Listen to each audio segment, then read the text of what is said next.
حرام کمانا، حرام جگہ پہ خرچ کرنا، یا اللہ کی نافرمانیوں میں خرچ کرنا، یا اسراف کرنا، یا کنجوسی کرنا، یا غیر اللہ کے نام پر، مطلب اسلام کی دشمنی میں غیر اللہ کے نام پر منتیں مانگ کر وہ خرچ کرنا، یہ سب خرچے کیا ہے؟ شیطان شامل ہو گیا اس مال میں۔ اللہ نے کہا نا کہ تو ان کے مال اور اولاد میں ان کا شریک بن جا۔ تو پارٹنرشپ کیسے کرتا ہے شیطان مال اور اولاد میں؟ تو اولاد کو کیا کرے انسان جب اولاد کی پرورش دنیا داری کے اس میں کرتا ہے کہ اسے دین نہیں سکھاتے، اولاد میں اتنے کھو جاتے ہیں، اتنے گم ہو جاتے ہیں کہ اللہ کو بھول جاتے ہیں، تو پھر کیا ہوتا ہے؟ اولاد میں شریک ہو جاتا ہے شیطان۔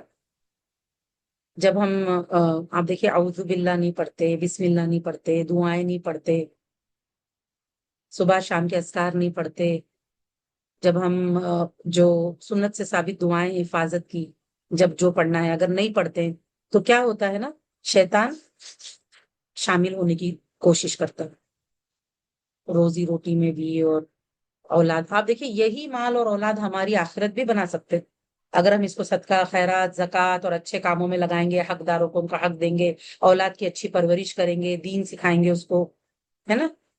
ہمارے لیے ایک دعائیں مغفرت کرنے والی جو اولاد ہے، اللہ تعالیٰ اس کو کیا کہا کہ موت کے بعد میں بھی کام آئے گا۔